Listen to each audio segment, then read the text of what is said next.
समस्त को नमस्कार। बासी परब जुहार पुणी थे आसी पहुँचीचु ये परब पड़िया आपण सब तो मन थी ये परब पड़िया किपर भाव में आपने समस्ते आनंद नहीं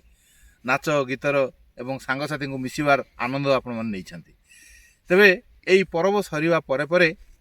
आमर अति प्रियर बंधु जड़े विशिष्ट पर्यटक एवं लेखक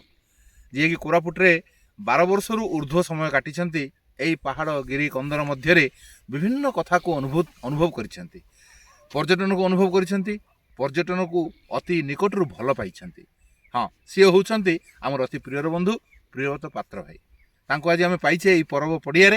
तेणु सहित आम कथबार्ता करवा जे परब पड़िया कहले गोटे उत्सवर पड़िया ए पड़िया आमर कौन कौन रहिबा कथा केमिति करिबा कथा आउ याकु नेइकरी आमर कोरापुट जिल्लार जो पर्यटन रही से पर्यटन को किपरि भाव में आम इंटीग्रेट करि परिबा से नहीं आम बर्तमान कथबार्ता करवा। भाई आपन को आम स्वागत करूछु परब पड़िया तेरे जो परब पड़िया यह हूँ एक उत्सवर पड़िया कौन कौन सब रहिबा कथा परब हूँ कोरापुटवासींकर गोटे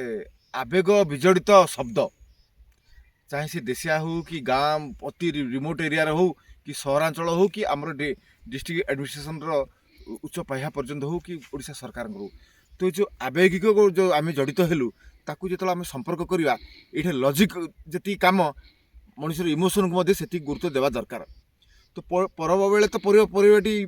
पड़ियाटी यूज हम किंतु परवर्ती समय धीरे धीरे ये घास उठिज लोक आसबे खाली ना को किसी लोक आसबे परब पड़िया पुणी गोटे वर्ष को तेणु एत गोटे जब इनफ्रास्ट्रक्चर आम रेडी करुचु तार वर्ष तमाम जदि यूज नहला यहाँ गोटे सरकारी लस आ पड़िया प्रति गोटे अपमान आमर आवेग प्रति गोटे अपमान तेणु वर्ष सारा गोटे पड़िया को यूज करवा जदि आम खेल पड़िया कर खेल पड़िया बहुत अच्छे कोरापुटे तेणु एत दूर सहर आसा भी एत सहज नुह तेणु मु भावुची मोर कथा कहूँ जयसलमार देखी से जोड़ी गोटे पड़ियाटे पाती से गवर्नमेंट तरफ टेंट व्यवस्था अच्छी तेणु गवर्नमेंट तरफ हो जो गोटे प्राइवेट क्या फ्रांचाइज दौरान कौन कर टेंट जोटा कि लैट्रिन बाथरूम थी पानी सुविधा थी ये वर्ष सारा से यूज करते परब बेलू से उठे दिखते जमी रथ यात्रा बेलू बड़ दाण्ड दुकान बाड़ी उठाई जाऊँगी रथ जीव बोलिकी सेमती कले ये जो 10-15 होता धरी गार्ड गोटे होता धरी गोटे रोषेबास कैटरिंग धरी गोटे बनफायर कमनली हो पार तो किसी काठफाट जाड़ी जोटा कि किसी दिन लोक कर कोरापुट गोटे एमती क्लाइमेट सस्टेनेबल यूज पाई वर्ष सारा से यूज हो पारता गवर्नमेंट को ये एकदम कम खर्च कारण गोटे टेंट गोटे 40,000-50,000 टेंट मिल पार्टी सर्वभारतीय स्तर जदि मैंने खोजे खोजिक आने गोटे 50 टेंट पड़ता वर्ष सारा यहाँ गोटे ये गोटे प्रकार आनंद दौता कौन भोरटा केमी राति केमी कोरापुटर अंधारटा केमी निशब्दटा केमी ये जो टिपिकल जिन जोड़ा कि जोटापी बर्तमान लोक पागल लोक बर्तमान बड़ बड़ कोठा बाड़ी रही ग्रानेट हो से पागल से लोक अच्छा अलग कि यापाई भी किसी कम लोक ना यहाँ गोटे यूथफुलनेस तेणु जहाँ 60 वर्ष होगा सी भी निजर यूथफुलनेस जब गोटे फिल करने चाहूँगी जे किमती रूराल अंधारटा केमी निआ जलुव कि राति सारा आम ए सीना शीत हो जो खरा दिन आसो ये एंजयबल अगेन तेणु यहाँ गोटे सरकारी स्तर जब करें 20-25 टेंट वर्ष सारा यूज होता आउ टेंट भी किसी कम रोजगार करतानी से टेंटर पैसा बाहरी तार 10 गुण पैसा रोजगार कर दिंता लैट्रिन बाथरूम ता भीतर था पानी सुविधा टी था जिन परब आस उठे दिंता सारा वर्ष सारा परब परब कहीकि यहाँ गोटे टीवी मीडिया भी आकर्षण करता आईटी लोक रही जी आसते मत लगुच कोरापुटर कौन बड़ होटेल मध्य आसबे एत लोक बर्तमान रेडी अच्छा I we want to enjoy a tent life गोटे जाजाबर बोहेमियन लाइफ सेटा जयसलमार देखी उदयपुर देखी आप हिमाचल प्रदेश रे एवं जाइथिल दार्जिलिंग रे एमान सब बर्तमान यहाँ को एत मात्रा एनकेज कर सुजोग संभावना को मुझे ओडिशा मध्य यहाँ करिया कथा कोरापुट आरंभ करिया कथा तुरंत किसी टेंट आनी बाहर को जाई टेंट रे केमिति सेटा सस्टेनेबल बिजनेस रे परिणत करा जाय परछि आमे प्रकृति को साथी रे नै करी पोल्यूशन न करी एइटे जरी पत्र पड़िथिबो ये पड़छि सिमि नै ये पड़िया ही रहिथिबो चारिपटे टेंट भी रहिबो मझिरे लोक बुलाबुली करेंगे ट्रेकिंग फ्रेकिंग ये सब नाना प्रकार गोटे लिटिल बिट माने मार्जिन बाहर बर्तमान कोरापुटर पर्यटन को विकास करने राज्य सरकार तत्परता प्रकाश कर कोरापुटर पर्यटन को तो आप बहुत पाखर देखी कौन अनुभव कर कौन कोरापुट जमी संभावना अच्छी बोधे भारत कौट से संभावना नथिबो कहीं बर्तमान लोक चाहते प्राकृतिक जिते पार मनुष्य इंटरफेरेंस कम थी आपड़ खाली जब ट्रेकिंग रे नहीं पिला यूथ पिला जो ओडिशार गोटे जो जो यूथ चाहूँ आम ट्रेकिंग रे 3 दिन नबू आगुआ सेमती टेंट हो खाया पीवा देतु मो पिला मोर मन पड़ी मैं गोपालपुर पुरी पर्यटन चल चल जाइलु गोटे जंगल भी जाऊँ सीटा ବିଗତ ଦିନରେ ଯେଉଁ ମାଉ ସମସ୍ୟା ସେ ଡିଷ୍ଟର୍ବାନ୍ସ ଆଉ ନାହିଁ। ତେଣୁ ବର୍ତ୍ତମାନ ଟ୍ରେକିଂ ପାଇଁ ମଧ୍ୟ ୟୁଥ୍ ପିଲାଙ୍କୁ ଡକାଯାଇପାରେ। ଇଏ ଗୋଟେ ବର୍ଷ ସାରା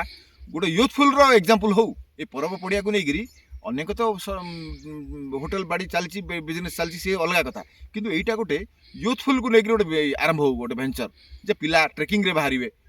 4 ଦିନ ପାଇଁ ରହିବେ, ଟେଣ୍ଟ ରହିବେ, ଯେମିତି ଗୋଟେ ଭିତରେ ଗୋଟେ ଫିଲ୍ କରିବେ ଯେ ଆମେ ଗୋଟେ ବଞ୍ଚିଛୁ, ଆମ ଭିତରେ ଗୋଟେ ଯୌବନର ଭର୍ତ୍ତି ହେଇ ରହିଛି, ବୟସ ଇମେଟେରିଆଲ। ତେଣୁ ସେମିତି କରାଯାଇପାରେ। ପରବର୍ତ୍ତୀ ସମୟରେ ହୁଏତ କପୁଲମାନଙ୍କୁ ହୁଏତ ଏକ୍ସକ୍ଲୁସିଭ୍ କେବେ ଲେଡ଼ିଜ୍ମାନଙ୍କୁ କେବଳ ଗୋଟେ ସିଜନ୍ ଥିବ ଓନ୍ଲି ଫର୍ ଲେଡ଼ିଜ୍, ଯାହା ଯେଉଁ ଲେଡ଼ିଜ୍ ଆସିବେ ସେ ଟେଣ୍ଟ ରହିବେ, ଏନ୍ଜୟ କରିବେ, ଆମର ଗାର୍ଡ଼ ଜଗିଥିବେ, ଆଉ ତାଙ୍କୁ ଖାଇବା ପିଇବାର କିଛି ଅସୁବିଧା ହେବନି। ଏଇଠି ସେମାନେ ଥଣ୍ଡାରେ ବାଉଁଶ ପାତିରେ ସବୁ ଇଏ ହେଇଥିବ, ବସିବେ, ଖାଇବେ, ଗୋଟେ ଟେଣ୍ଟ, ଏଇସବୁ ଆଇଡ଼ିଆ କରାଯାଇପାରେ।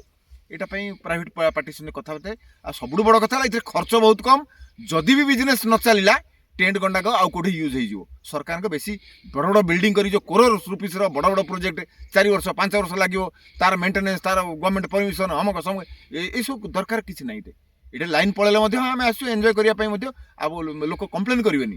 ଗୋଟେ ଲଣ୍ଠନ ଲଗେଇଲେ ମଧ୍ୟ ଇଟ୍ ଇଜ୍ ଆଲସୋ ଏନ୍ଜୟେବଲ୍, ଯେ ଆମେ ଲଣ୍ଠନରେ ରାତି କଟିଛୁ ବୋଲିକିରି। ତେଣୁ ସେ ସୁବିଧା ବି ହେଇପାରିବ। ତେଣୁ ଏଇଟା ଗୋଟେ କରାଯାଉ। ତେଣୁ ବର୍ଷ ସାରା ୟୁଜ୍ ପାଇଁ ବର୍ଷ ସାରା ପରବ ପଡ଼ିଆ ନୂତନ ଆନନ୍ଦ ସମସ୍ତଙ୍କୁ ଯୋଗାଇ ଦେବ। ଏହି ପରବ ପଡ଼ିଆରୁ କୋରାପୁଟର ପର୍ଯ୍ୟଟନ କିପରି ଭାବରେ ଗୋଟାଏ ନୂତନ ଦିଗ ପାଇବ, ନୂତନ ସମ୍ଭାବନାକୁ ଉନ୍ମୋଚିତ ହେବ, ସେ କଥାକୁ ନେଇ ଆମେ ପ୍ରିୟବ୍ରତ ଭାଇଙ୍କ ସହିତ କଥା ହେଲେ। ଆମେ ଆଶା କରୁଛେ ଏହି ଦିଗରେ ସରକାର ବି ଚିନ୍ତା କରିବେ ଏବଂ ନିଶ୍ଚିତ ଭାବରେ କୋରାପୁଟର ପରବ ପଡ଼ିଆ ସମଗ୍ର ଜିଲ୍ଲାରେ ପରବର ଉତ୍ସବର ଯେଉଁ ଆନନ୍ଦ, ସେ ଆନନ୍ଦ ଚାରିଆଡ଼େ ବାଣ୍ଟିବା ପାଇଁ ସମର୍ଥ ହେବ। ଓଡ଼ିଶାର ଯେମିତିକି ଡେପୁଟି ସିଏମ୍ ତାଙ୍କର ବକ୍ତବ୍ୟରେ କହିଲେ ଯେ କୋରାପୁଟ ଓଡ଼ିଶାର ପର୍ଯ୍ୟଟନର ବିକାଶକୁ ଆଗକୁ ନେବାରେ ମଙ୍ଗ ଧରିବ। ନିଶ୍ଚିତ ଭାବରେ ସେ ସମ୍ଭାବନା ରହିଛି, ସେ ଶକ୍ତି ରହିଛି କୋରାପୁଟ ମାଟିର, ଏବଂ ଏହି କୋରାପୁଟ ମାଟିର ଜନଜୀବନର ସେ ଶକ୍ତି ରହିଛି, ସେ ସମ୍ଭାବନା ରହିଛି। ସେ ସମ୍ଭାବନାକୁ ଉଜ୍ଜୀବିତ କରାଯିବ ଏବଂ ଏକ ନୂତନ କୋରାପୁଟ ଗଠନ ଦିଗରେ ପର୍ଯ୍ୟଟନ ଏକ ଗୁରୁତ୍ୱପୂର୍ଣ୍ଣ ସ୍ଥାନ ନେବ, ଏହା ନିଃସନ୍ଦେହ। ପୁଣି ଥରେ ଆମେ ପ୍ରିୟବ୍ରତ ପାତ୍ର ଭାଇଙ୍କ ପାଖରେ କୃତଜ୍ଞତା ଜଣାଇବା। ସେ ଏତେ ସୁନ୍ଦର ଭାବରେ ଆମକୁ ବୁଝାଇଛନ୍ତି ଯେ କିପରି ଭାବରେ ଆମେ କୋରାପୁଟର ବିକାଶ କରିପାରିବା, ପର୍ଯ୍ୟଟନର ବିକାଶ କରିପାରିବା। ପୁଣି ଥରେ ସମସ୍ତ କୋରାପୁଟିଆଙ୍କୁ ବାସି ପରବ ଜୁହାର, ନମସ୍କାର।